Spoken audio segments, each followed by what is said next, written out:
All right.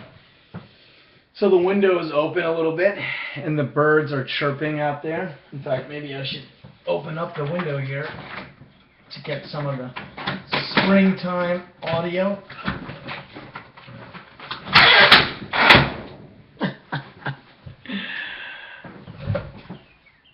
It is green out there. Most of the snow has melted, and indeed we can hear some birds. So, onward. Still in chapter 4 from Being and Learning, focusing on the allegory, the cave. And yesterday was the meditation. This is number 55, I believe. Let me double check that. 54. Yesterday I recorded over at the USM library, which is just 2 blocks down the road from my house here, which is really fortunate that we were able to score this space so close to the campus of the University of Southern Maine, Portland. And yesterday I recorded up on the 7th floor, and I was taking up the question if there is a way that we can be prepared for the call to learning. Right? So the tension there is that it would seem that if we are preparing ourselves, that we're already involved with the process of learning as I've been describing it philosophically and ontologically. I mean, historically, one way to understand this in terms of a historic discourse is to think in terms of the sort of messianic discourse, right? So there's this waiting for the coming of the Savior, right, and the Messiah. So within that particular discourse, there's a certain sense of preparing, the feast, right, waiting and getting ready for the arrival. So if we were to borrow that language and that discourse, then we could ask, what sense is there a preparation for the coming of learning, for the coming of the sage? And just bear with me if you're just tuning in. This is not to suggest that what I'm writing about is in any way to suggest that or put forward the notion that the sage is kind of within the tradition of the messianic. My point is only to say that there is a discourse that is available to us in which there is this talk of preparation for something significant. And what I'm putting out there is that the call to learning is most significant because in that call we have revealed to us the human condition of freedom, right? So that the language of being and learning revolves around freedom, right? Being's presencing is an offering that comes to us as humans in the form of our freedom. Right? Our taking up of that offering, our embracing of that offering is to do something with that freedom. It's to make something. I've been emphasizing the making of something. And so the question, can we prepare for that offering, is one that I'm taking up in these meditations. Now, I didn't get to it really yesterday because as I sat, in the rereading of it, of this section, what's revealed, what I wrote 10 years ago yesterday, was in fact a description of those who were in Plato's Allegory controlling the what I call the theater of deception. I suggested that, in fact, there can't be a preparation for anything if one isn't aware of the possibility of something being offered to one.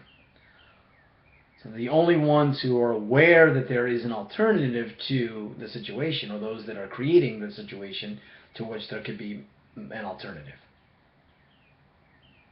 All right, so the ones who are staging this theater of deception, the oppression, those that are oppressing, the oppressors, if you want to put it in that language, are aware that there is an otherwise. It's not until one of the cave dwellers is called to learning, as I'm putting it, is emancipated, that is to say, is called to stand up and look around and then forced out of the cave. It's only then that the alternative is revealed. So what I did yesterday, what I'm going to continue to talk about today, is unilateralism, is this ideology through which the whole theater of deception is constructed.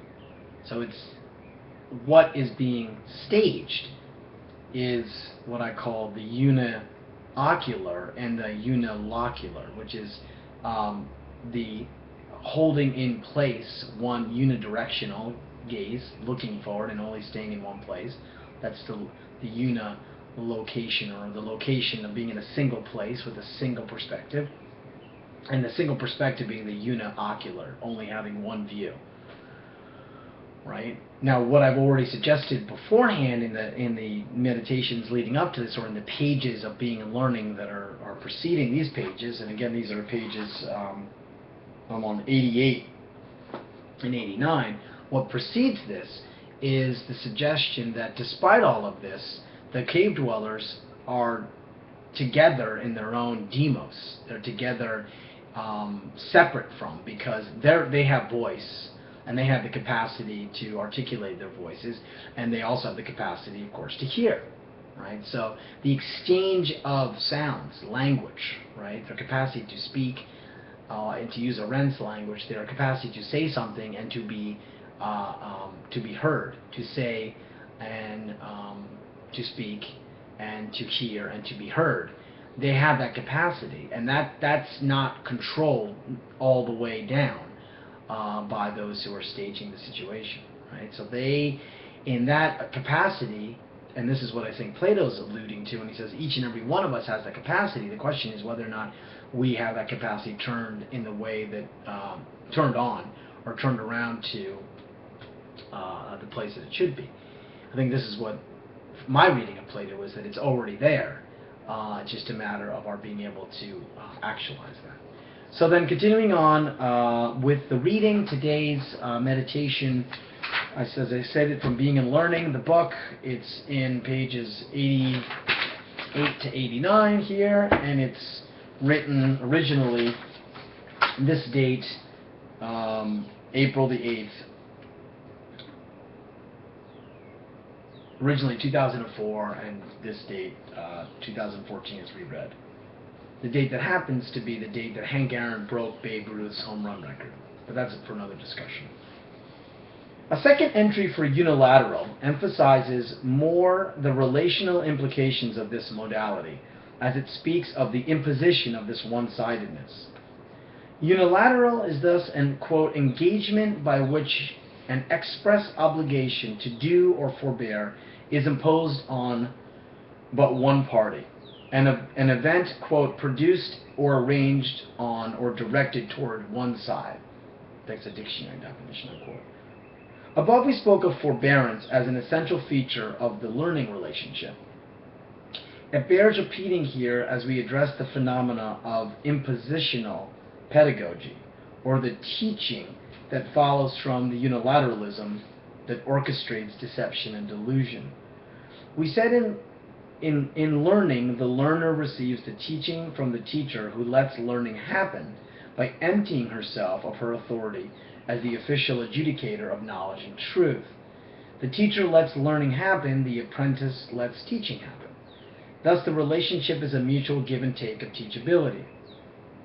It is a dialogic exchange of evocative saying. To assign this relationship as a give and take is to describe the process as a mutual concession or forbearance. To forbear is to refrain or abstain from, to bear with, to treat with patience, to abstain. In the learning-teaching relationship, we abstain from the authoritative sway, and we hear the silence of the willing, judging voice. In this relationship, we see the bearing up is a forbearance, a mutual concession a trading or exchange of gifts. We see how in being held out to the nothing is the condition of our being as learners, if learning emerges from the comportment of Gelassenheit, of letting be, of enduring unquestionableness, and bearing up with the wind and tide. Forbearance appears then as the learning relationship to name the quality of the mutual exchange, the dialogic that we identify as a concession. To concede is to yield, to grant, especially a right or a privilege. The concession we identify in learning is the granting of the alterity of the other, the privilege or right to be heard, to accept the saying of the other. This gift is received as teachability when it is heard as a poetic saying, as something to be taken up, attended to, responded to. With the unilateral, nothing is conceded, nothing granted. The forbearance is imposed from one side upon the other. The result is not the mutual exchange of gifts, the concession of the other's capacity and desire to speak and to be heard, but a concealment of this capacity. To conceal, in contrast to concede, is to, quote, hide or cover from sight or observation, to keep secret or hidden, to keep back from publicity or utterance, unquote, dictionary. Concealment is the essence of the unilateral condition imposed upon the prisoners in the cave. But this feature of the relationship between those who orchestrate the charade and those who are kept in the dark and deluded by this theater of manipulation plays a crucial role in the preparation of liberation, the turnings, the movement, the transformation, and the revelation of the proper relationality. To gather the essential meaning of the story as a tale recounting the appearance of the truth of education from the abyss of orchestrated delusion is to hear how the truth of education, of learning, appears in and through relationality. And this appearance, as shown in the story, is a kind of dialectical unfolding. Heard in this way, the story is a tale that takes us from the asymmetry of the engagement assigned by the unilateral to the symmetry that is not yet, the harmony that awaits the reception of the news, that arrives in the sounding of the keynote, that attempts to adjust the proper mode and attune beings to one another and being.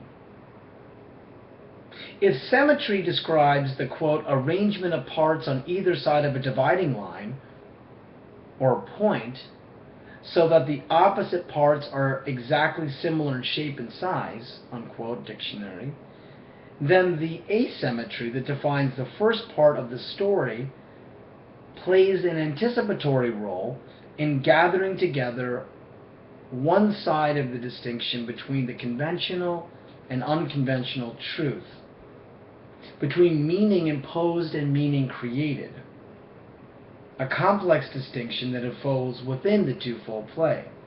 In this way, the first part of the story identifies the preparatory, or how liberation is anticipated in bondage, and how the truth of meaning creation is conjoined with the truth of meaning imposition. Thus, we can identify the truth of concealment in the first part of the allegory as the basis of the preparation for the truth of appearance, the shining forth of the essential relation between beings and being that unfolds in the releasement into the open region, the freedom of learning. So that's where it ends. And I want to just say before something happens and it gets shut down, because I'm sort of happy at this point, and I don't want to, happy in the sense that there's power in what's been done so far, and whenever that happens, I dread that the YouTube is going to have a disconnection, and a little message will come up and say, something's gone wrong. Before that happens, or if that were to happen, what I'm saying, I did return now, and this is interesting, right, to the question about preparation. And what I'm saying is that there is a truth of concealment, and here I'm playing with Heidegger's notion of concealment, right? So Heidegger talks a lot about, he tries to retrieve and recover the early Greek idea of truth as aletheia, as disclosure, emergence from hiding, and the withdrawal into hiding. So in that moment where being shines forth and discloses presencing, there's also going to be a subsequent, if not simultaneous, withdrawal, right? So the world as we know it, for example, in the common sense everyday world way, has to be suspended in the moment that being's presencing is disclosed to us, right? So if we have this intense, ecstatic moment where we come face to face with our freedom, with human freedom, in this moment, the repetition of the same, or our everyday life, or the linearity of our existential experience is interrupted and withdraws. So that's an example of the appearance, simultaneous appearance and withdrawal, right? As a way in which the truth happens, right? So in a certain sense, the everyday truth that's just being disclosed and appearing to us, in that appearance, this more ecstatic truth is always withdrawn or hidden. It's concealed. But I'm using this notion of concealment in a slightly different way, which is to say that the masquerade and the charade and the theater of deception that's going on in the allegory is a concealment of the alternative. It's a concealment of freedom. It's a concealment of thinking. And and it has a truth to it, which is not simply a reality or facticity, but the power or the truth of the concealment is what allows for this other, right, which is the truth of the paideia, right, that the revelation of the learning as this series of encounters with what is not yet known, and the possibility of experiencing something totally new. If that's what paideia, generally speaking, as I'm talking about, is that one needs to have been prepared for this by this concealment, right? So, in other words, in order to feel the full force of the effacement with freedom, in order to fully grasp what's entailed with the revelation of being's presence, right, one needs to have sort of been conditioned by its opposite. Right? So that's the truth of concealment. The truth of concealment is that it is, in a certain sense, preparing for the full brunt of being's presencing. Now, in a different context, I remember reading about, the Kantian idea of first heteronomy, then autonomy. That is to say, first living under the rule, first living under others' rules, and so that one understands the meaning of the rule and the law, to then be able to articulate your own law. So first one needs to feel the heavy weight of the archic, the precepts, the principles, in order to then encounter the truth of the anarchic, right? The full force of the anarchic, the beyond the arche, beyond the hold of the principle, which is to say, to be to have the full disclosure of freedom, right? So this is, in a certain sense, now a way of responding to and answering the question: is there some way that we are prepared for the call? And so what I'm suggesting is that we're prepared insofar as we would experience the full force of concealment, or the truth of concealment, or the power of the archic, the power of the law. And I'm going to leave it at that.